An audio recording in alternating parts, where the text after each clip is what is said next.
In this quick video, I'll show you how to replace the battery in your GMC Sierra key fob.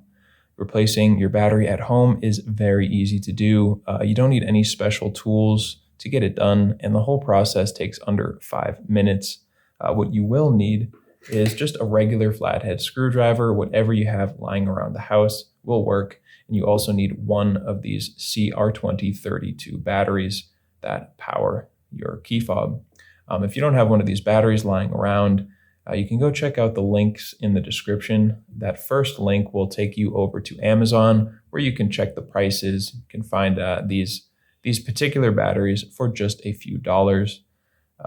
So check that out if you're interested. And once you have your flathead and your battery, you can just jump right into this. Check on the bottom right of your device. You can see there is a small hole or indentation, and it's right next to where the keyring attaches.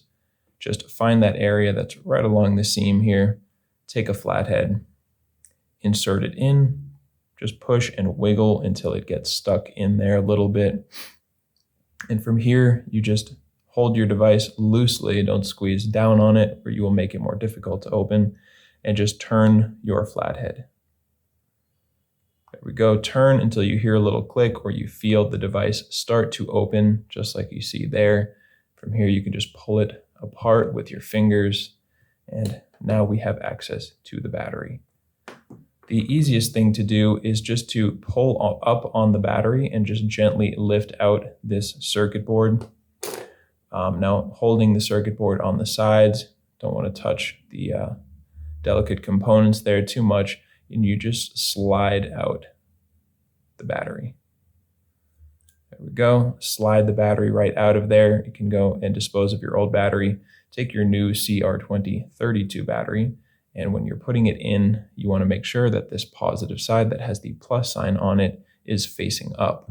So you just slide it under this metal component and push it all the way down in there with the positive side facing up. And now we can just put this back together. So grab the front of your device that has the rubber inside. Just drop the board right in there with the battery facing up. From here, all we need to do is click the back section of plastic back on there. So just line it up, squeeze it all back together. And with that, you are finished. And you got a new battery in there and you are good to go.